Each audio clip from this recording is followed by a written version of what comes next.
A economia chinesa dá novos sinais de que não vai bem, e isso pode ser preocupante também para nós brasileiros que temos uma relação grande com esse país. Então, eu vou dividir em três etapas esse vídeo, tá? Primeiro, eu vou explicar por que a China virou o que virou. Segundo, qual o problema que ela está enfrentando agora. E por último, qual é essa relação aqui com o Brasil, beleza? Então já deixa o seu like aí, já curte, já segue o canal e vamos embora sem enrolação. Primeiro, assim que teve a queda do Muro de Berlim, assim que a gente descobriu lá que a União Soviética tinha ruído, o que os chineses enxergaram? Bom, os caras olharam o seguinte e falaram: olha, esse negócio de socialismo, comunismo, isso vai funcionar para esses idiotas de TikTok lá no Brasil. Na prática, a gente viu que o negócio não funciona. E qual é o motivo principal de não funcionar? Bom, primeiro vamos entender qual é o motivo, né, qual é a essência do socialismo e do comunismo, que é o que a gente chama em economia de planificação central, né, uma economia planificada, onde basicamente tem um camarada lá e esse camarada fica escolhendo desde que comida você vai produzir, que roupa você vai produzir, qual carro você vai ter. Ele escolhe tudo, ele planeja a economia inteira, tá?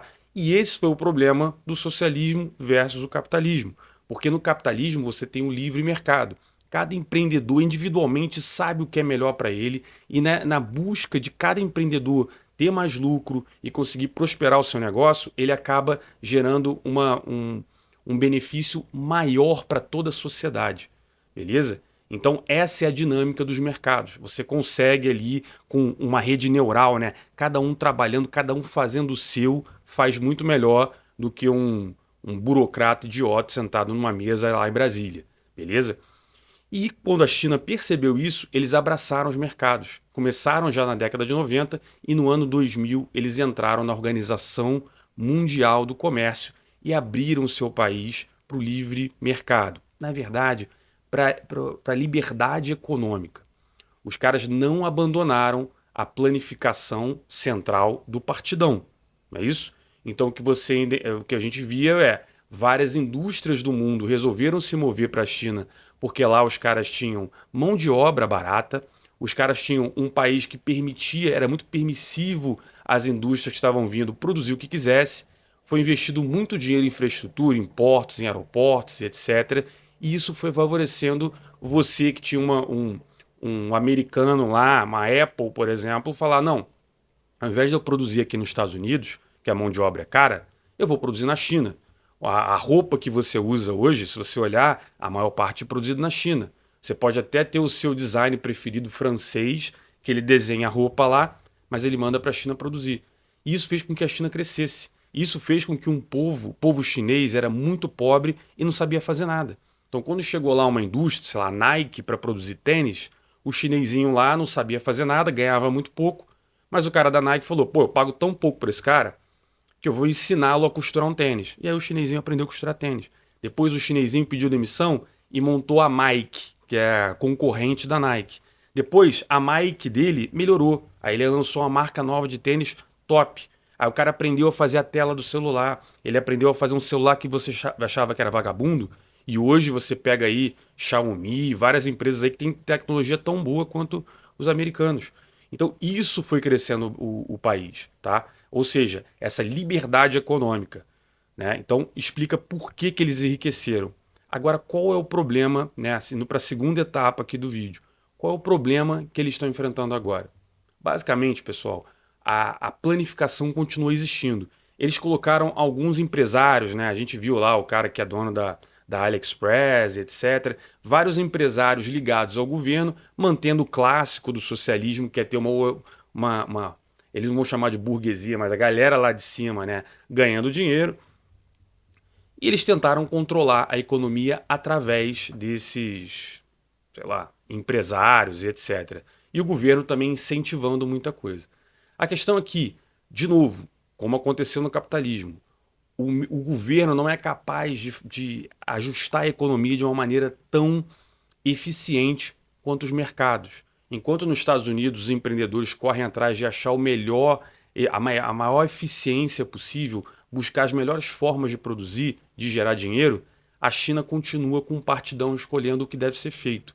E um dos movimentos que ele fez foi o seguinte: Vamos investir muito em construção civil. Você escuta isso aqui de um monte de gente da esquerda aqui. Não, vamos investir, construir os desenvolvimentistas, né, a galera mais keynesiana. Não, a gente vai investir pesado e construir, o governo vai botar dinheiro, minha casa, minha vida, não sei o quê.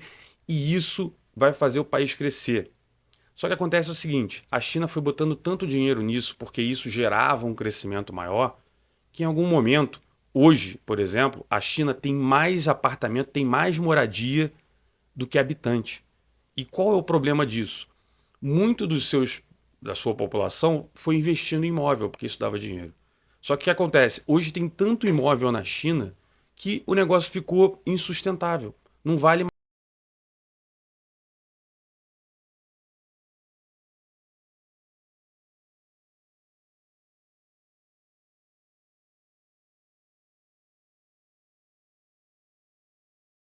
E o pior é o seguinte: muito desse crescimento chinês estava em cima desse boom imobiliário.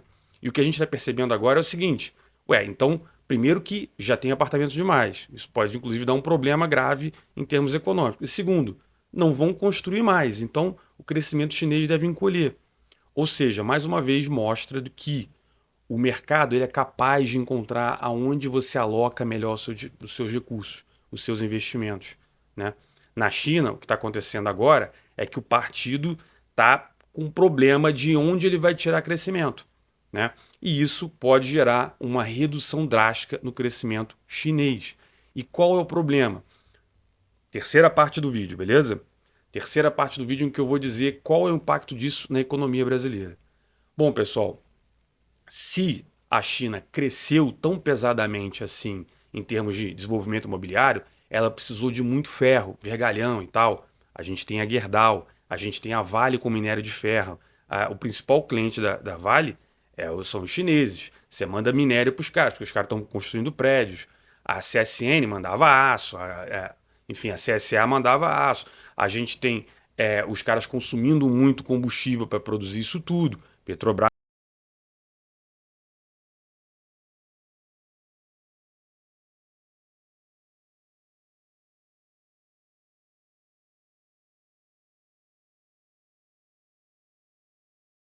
Os que ajudavam a China a crescer.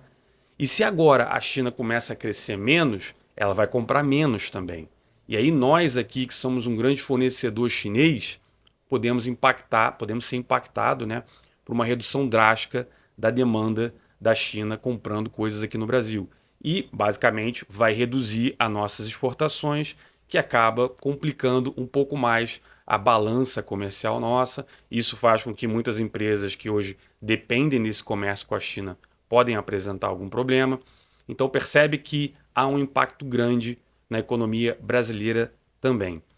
E aí de bônus eu vou dar ainda mais uma resenha aqui sobre por que a gente está perdendo um grande momento que poderia ser favorável ao Brasil.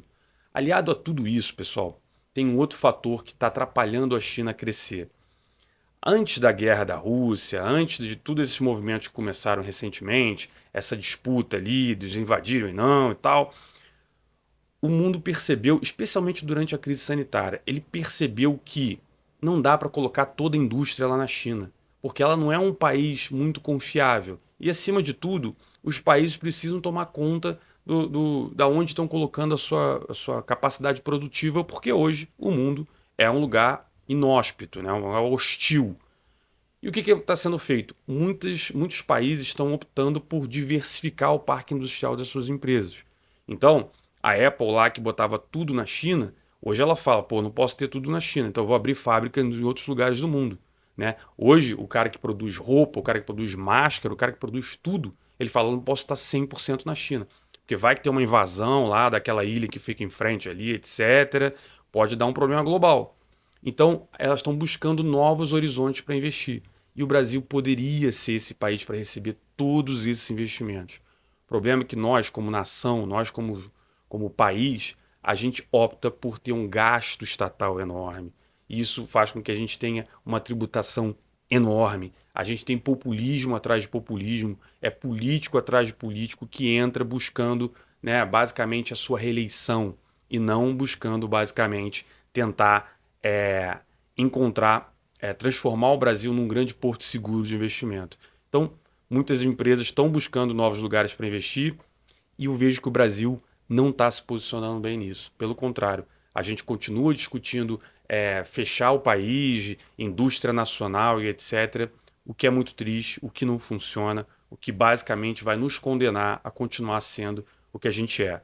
Um país economicamente medíocre, com uma população com um PIB que só cresce porque a nossa população cresce, e agora que a nossa população está começando a parar de crescer, a gente está começando a estagnar, né? Ou seja, basicamente o brasileiro não enriquece há mais de 40 anos, ou seja, a nossa renda média não sobe, o nosso PIB só cresce porque existe cada ano um pouco mais de brasileiro, já estamos em 210 milhões, mas indicadores já mostram que a gente está atingindo o ápice e em breve vai começar a ter uma redução no número de brasileiros, vai fazer com que o nosso PIB caia. Então, é triste dizer isso, mas enquanto a gente não mudar a cabeça e não perceber que a gente deveria surfar essa onda global, a gente deveria surfar a onda do fato de que várias indústrias estão buscando um país para investir, a gente deveria se preparar, especialmente o Nordeste, que está perto dos Estados Unidos, que está perto da Europa, que está perto da costa da África, que está perto do Canal do Panamá, que poderia fazer uma exportação também para o Oceano Pacífico.